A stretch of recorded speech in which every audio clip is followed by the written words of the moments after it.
Hello and welcome to the current session. In this we'll be studying about continuous integration using Jenkins, Git and GitHub.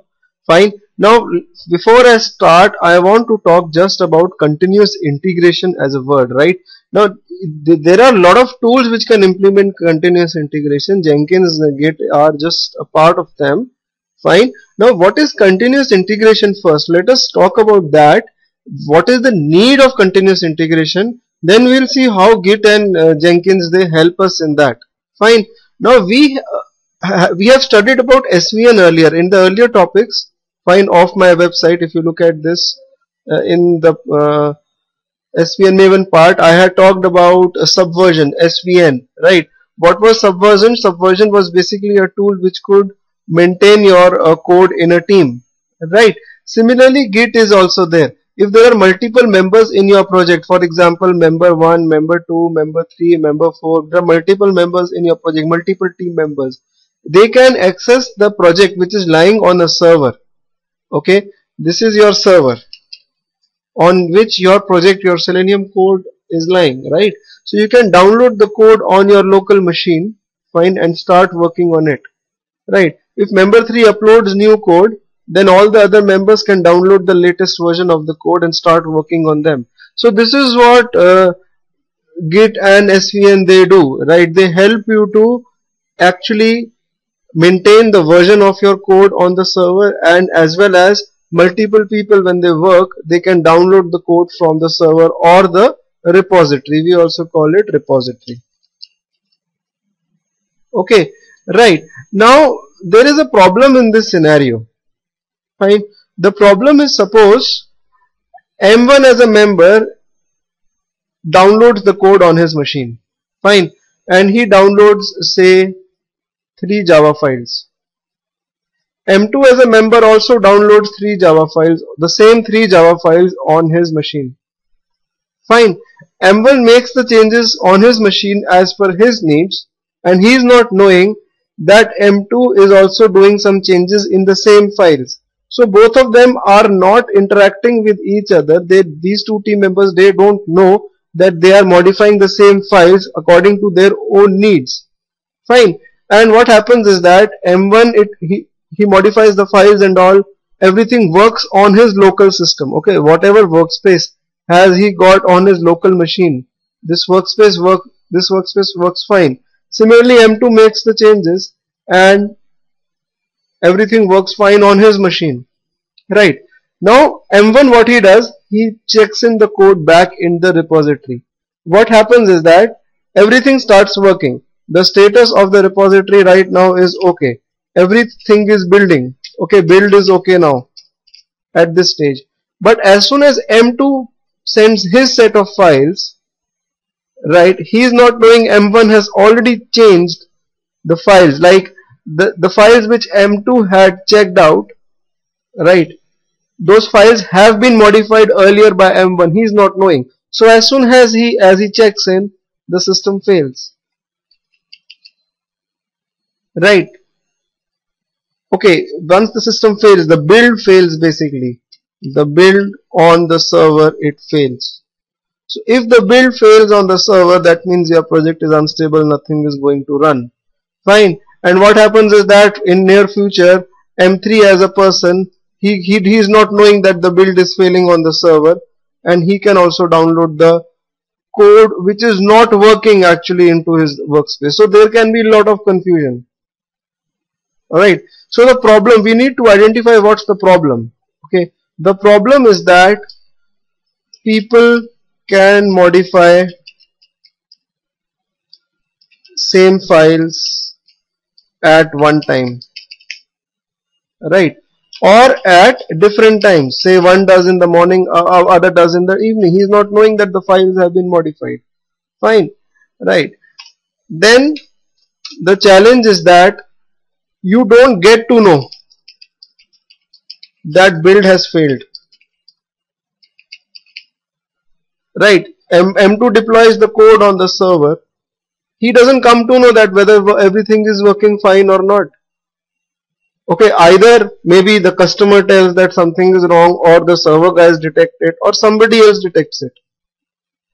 Fine. So it again becomes a problem, right? And especially when there is a time lapse. We have observed that when there is a time lapse, okay, for example, M2 deploys it in the evening time, he goes to his home, everything is okay. Next day they all come back and there are mails in the inbox that nothing is working, nothing is working. So over 12, 13 hours have passed, and then people start blaming each other that okay, you were the first guy to check in and he was the last guy to check in, to check out.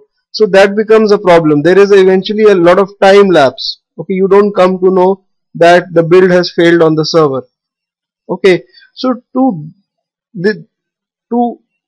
actually get out of this situation, right, we need a tool, we need a mechanism through which we can inform the members of the project that something is wrong on the server, right? Okay, so that is why we use this tool known as Jenkins.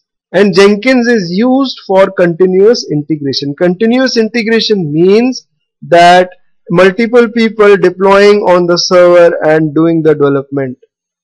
Okay, now what Jenkins as a tool does, okay, it builds the system as soon as the deployment. You can build the system when deployment is done.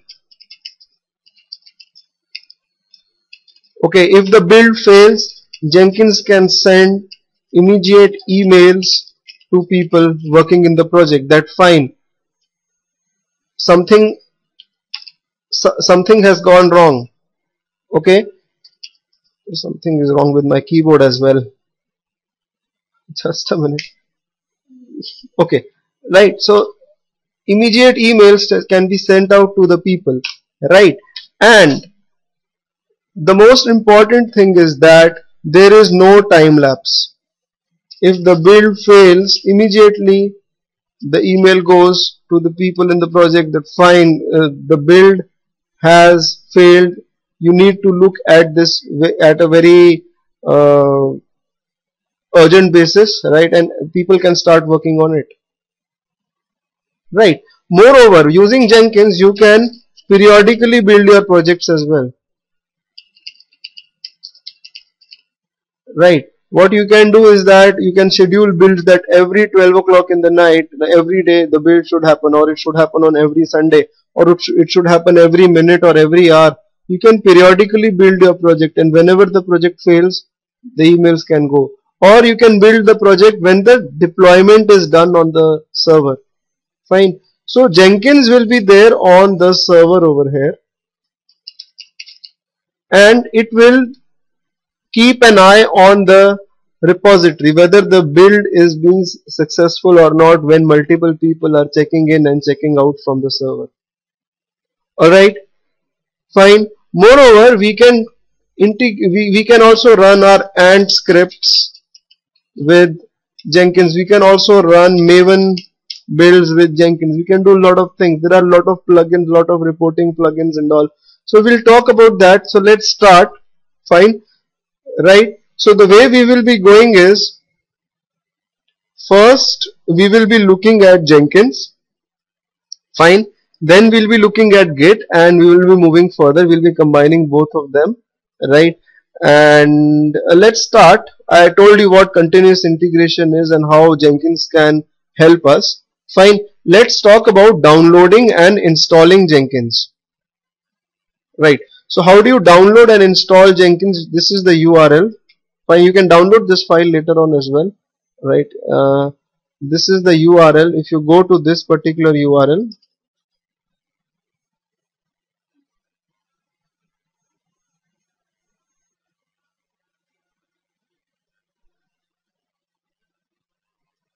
hold on, it will tell you how to install Jenkins. Okay, it's not loading. Anyways, you just go to Google and type download Jenkins. You go to the first link which comes up, jenkinsci.org.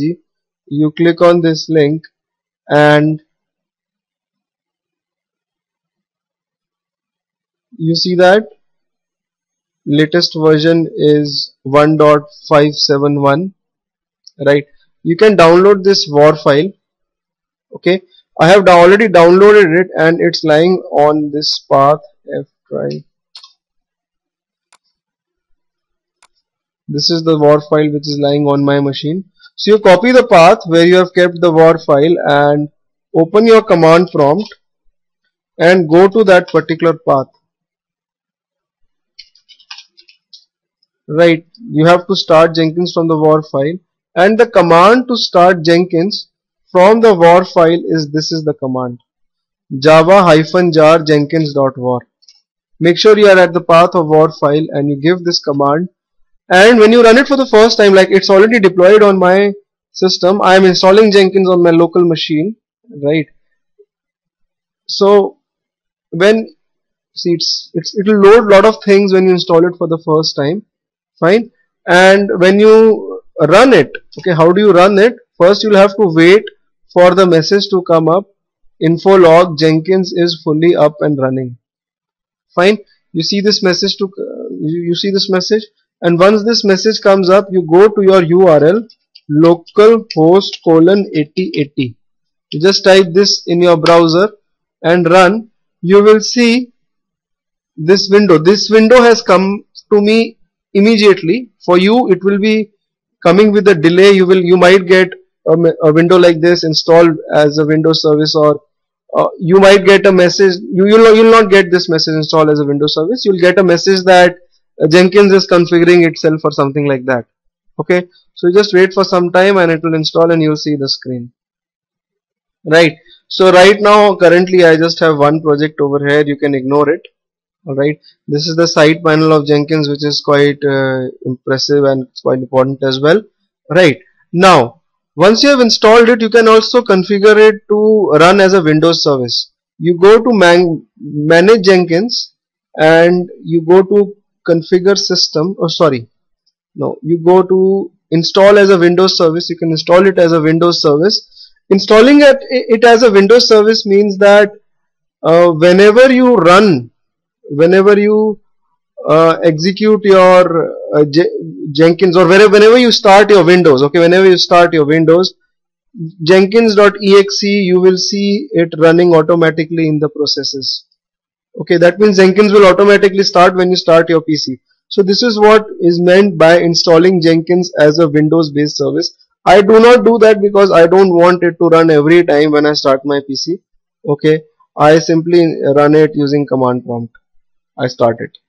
Alright, so now this is how you configure Jenkins or you install Jenkins in your machine. Fine, now let's start with a small example of what Jenkins can do for you. Alright, so over here, if you look at this small link on the top, new item, fine, you click on that link and you will see 5 options over here. Build a freestyle software project, build a Maven project, build a multi-configuration, and a lot of things are there. Right, let's start with very simple thing, build a freestyle software project. Fine, let's start with very simple thing, that I'm going to build my freestyle software project and I'll call it as my project 1. Fine, and on the next page you will see lot of options. Okay, we will go through all of these options one by one. Let's keep our starting very simple. Okay, let's keep the starting very simple. Fine, this is the name of the project. You can give some descriptions. There are some options over here: discard old build, this build is parameterized, disable build. So a lot of things are there. We'll talk about them. Fine, now as I told you in the diagram earlier, okay, oh sorry, just a minute. As I told you earlier, Jenkins can be integrated with any source code management system like CVS, or you can integrate it with, hold on, Git or SVN as well. Subversion is SVN. Fine. So right now I'll select none, that I don't want to integrate with anything. You will not get this Git option in your PC because Git has to be installed as a plugin inside Jenkins. I'll talk about that later on. Fine. Initially, for time being, as a learner, just select none. That I don't want to integrate my Jenkins with any project which is lying on any server. Okay, I'll say that my project is lying on my local machine only. In some C drive or D drive, we can say that if we select none. Right. So basically, I'll select none over here. Build triggers is one of the again options which I will be talking about in some time. Okay, I will not talk about it right now. And build, how the build has to be made. I'll select that, execute the shell command, echo percentile time. Now what is echo percentile time? Well, on command prompt, if you hold on the command prompt, if I go on the command prompt, oops, if I just type echo percentile time percentile, it gives me the current time of my system. Okay, so this command is the command which I will execute, a shell command which I will execute through Jenkins. Fine. So later on we will grow, we will learn more and more, and we'll start executing the Selenium projects this way. Okay, so I'm just executing a simple shell command using Jenkins. This is the project. I've said that there is no code management system, and I just want to execute this shell command with Jenkins, and I save my project. Fine. As soon as I save it and you go to back to dashboard, you will see the project over here, my project 1. Fine. You click on this drop down and you say build now.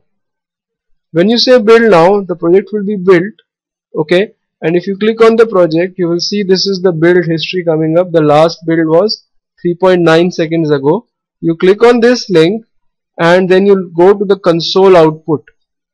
Okay, and you will be seeing, like in my case, cannot run sh.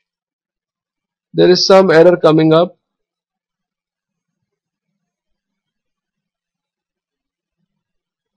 Hold on, just a minute.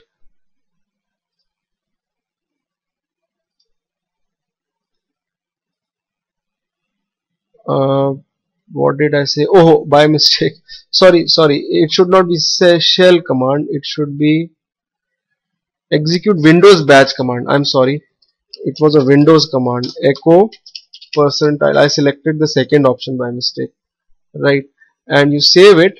And now you go to your project and you say build now. It will build the project, and you go to the project. You go to this link and click on console output. You'll see that the time gets printed over here. Whatever output you used to get on command prompt, fine, the same output you get it in the console. Okay, so this is a basic project in which when I run the project, Jenkins executes a command line command. Okay, so if you can relate it, then in the video 9 of the training, fine, say for TestNG, where I had explained TestNG, all the customization of reports and listeners and all, I was using command prompt, right? I used command prompt to execute and I used command prompt to even execute Maven. Fine. So probably I can give the same command prompt commands over here, right? And which can execute Ant as well. I can do that, right? You can be inclined towards that as well.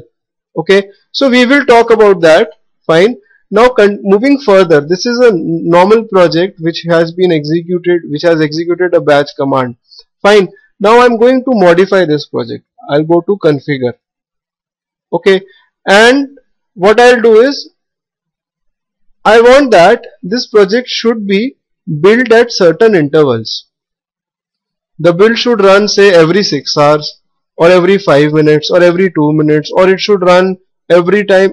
This project should automatically get built, say, on every Sunday of the week. If I want something like that, I can also do that. For that, we have got build triggers option. Right now I was running it manually.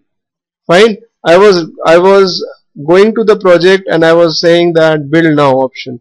But what if I want to run this project at certain intervals of time? You can also do that. Okay, so for that we have got build triggers. There are various types of triggers like build after other projects are built. There can be multiple projects in Jenkins. Fine. Suppose project A is dependent on project B. Once the project A is built, project B should start. So you should check this and you should select the corresponding options. Fine. Let's look at this example. Paul SCM. SCM is what? Source Code Management System. Right now I am saying that my source code is not lying anywhere. Fine, it's a simple project. But suppose my source code is lying on Git, or it's lying on SVN or some other CVS.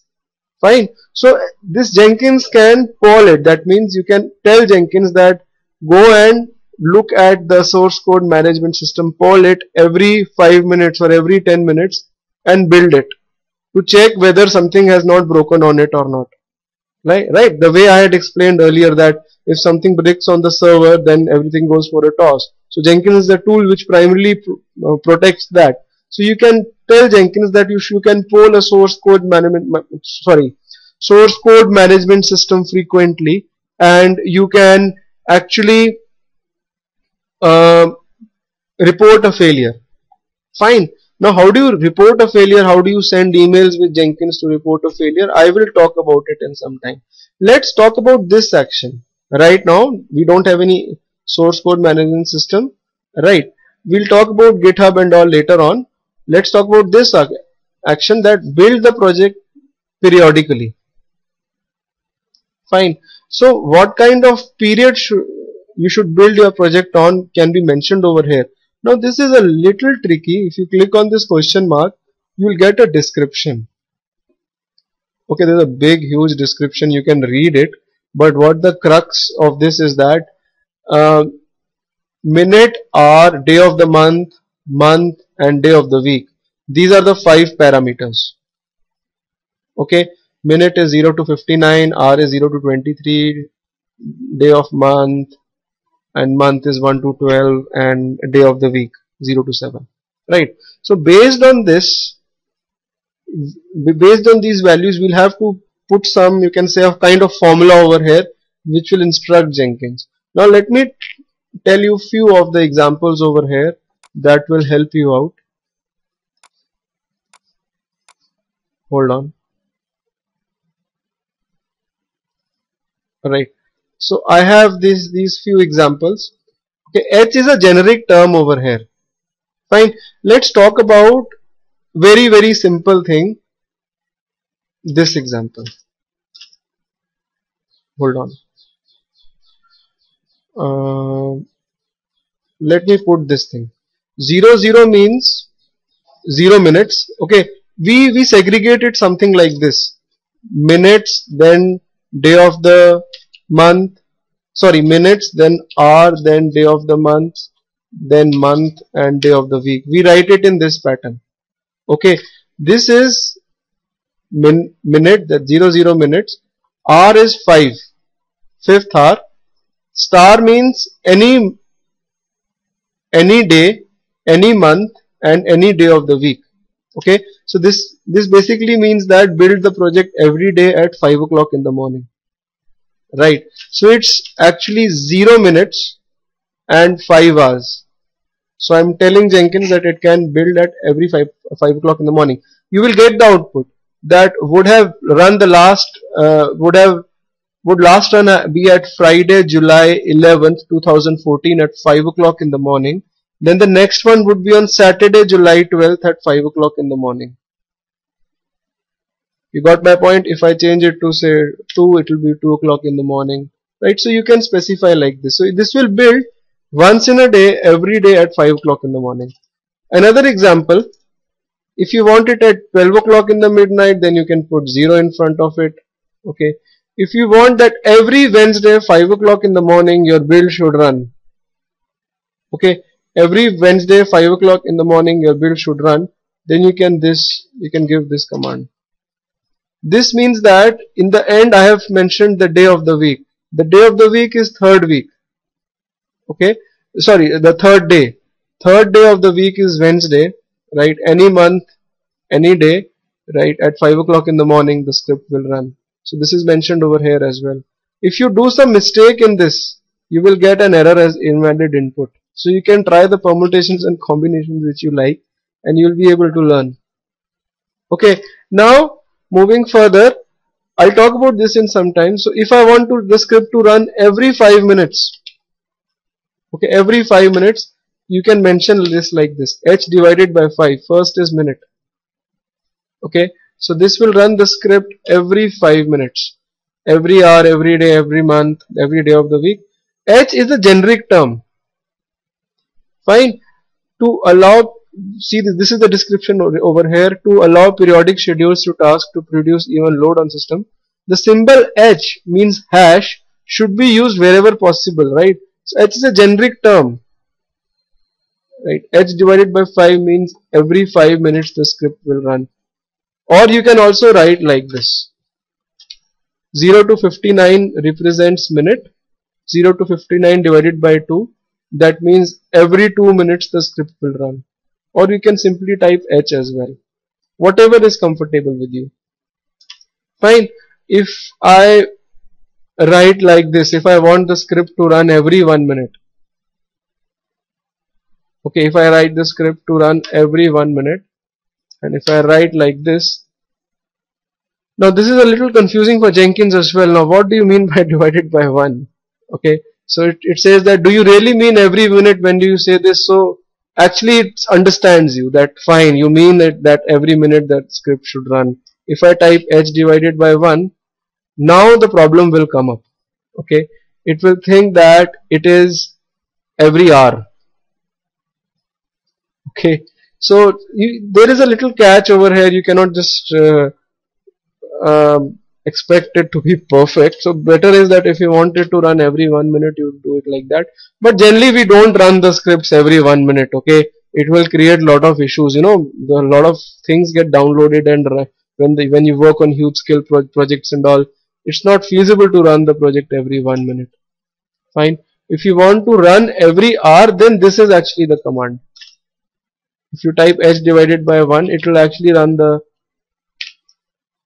build every 1 hour. Alright, fine. Or every 1 hour you can simply write h as well. Okay, now what does this mean over here? H divided by 6. If I type over here h divided by 6, now h is the hour. Fine. So this means that run the scripts every 6th hour. Okay, so suppose the first one run is at 12 o'clock, the next one will be at 6 o'clock. Okay, so you can decide whatever you want to. For example, I say that run the scripts every 1 minute. I give this command and I save my project. So what will happen is that every 1 minute the project would be built. If I save this project and if I go to the dashboard, so this project would be built every 1 minute. Fine. So we'll check the status of this project after 1 minute. Okay, right? So what I did was, I have got 5 options: star, star, star, star, star. So you can use any one of them, or pop-up, or combinations and permutation combinations of multiple options, and you can schedule your scripts. Okay, and this is what Jenkins is all about. Fine, it can check whether everything is okay on the server at every frequent interval or not. Or it can also check on the server. If I configure my project, if I would have selected this option instead of selecting build periodically, if I would have selected build when a change is pushed to GitHub or Paul SCM, right? If any change, if developer changes something on the server, okay, you want Jenkins to execute the build at that time, you can also do that, right? We'll talk about that later on. Let's go back to the dashboard and let's go back to the project, and you will see that if you go to the project over here, you will see that the last build was 48 seconds ago. It was build number 3 and everything was okay. It's printing the time over here. Fine, we had written echo time command, right? Alright, now moving further, what if the build fails? This is a simple project, okay? I'm not talking about very complex things in the beginning. This is a very simple project. Okay, what if the build fails? When the build fails, you want an email should be sent to someone. Okay, so you can configure over here. Fine, and you can configure the project, and I'll deliberately make my build fail. I'll just write XYZ over here. There is no command on the XY on the command prompt like XYZ. It is saying it will fail the build. That command is not recognized. Now you can add post build actions. That what do you want to do? There are a lot of things. Okay, build other projects, publish the report, right, publish the Java doc, whatever you want. Fine.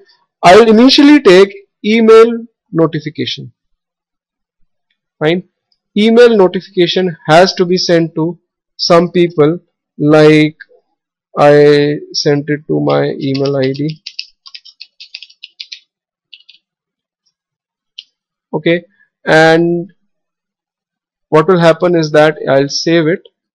When the project fails, email will be sent to that. But before that, you have to modify the mail server settings in Jenkins. Okay, you have to go to manage Jenkins over here and go to configure system. Right, when you go to configure system and scroll down, you will have this SMTP server option. Click on advanced. Give the SMTP server as your if you want. If, right now I'm using Gmail. If you have your company and you want to configure it over there, you'll have to give your company server settings over here. What's the username, what's the password of the inbox from which you want to send the email. Use SSL. This is the SMTP port number of Gmail server. Okay, and reply to this address. If person tries to reply back, to which email ID should he reply, right? So you can do this, and you can click on the checkbox test configuration by sending test email, and you click on test configuration, and you get some. Okay, I have to give some destination email on which I have to send the emails. Okay, fine, I'll give my email address only. That send it to this address, and I'll just test out the configuration first. Okay, I click on test configuration again, and fail to send out an email. Username and password not accepted. Okay, hold on. I'd given a wrong thing over there.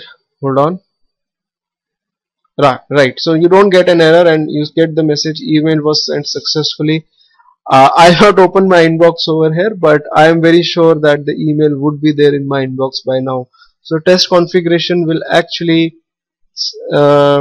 you should always test your configuration. It will actually test whether everything is okay or not. Fine. So give these settings over here, then go back to your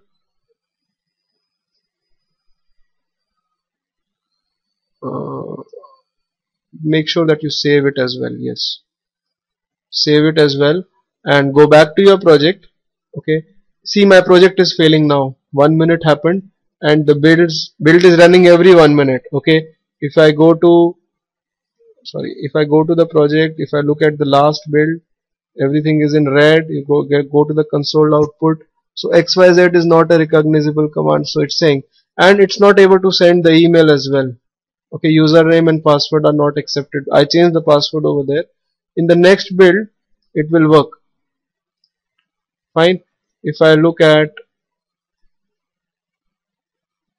see, the build is running now. When this thing is glowing, right, then the build runs.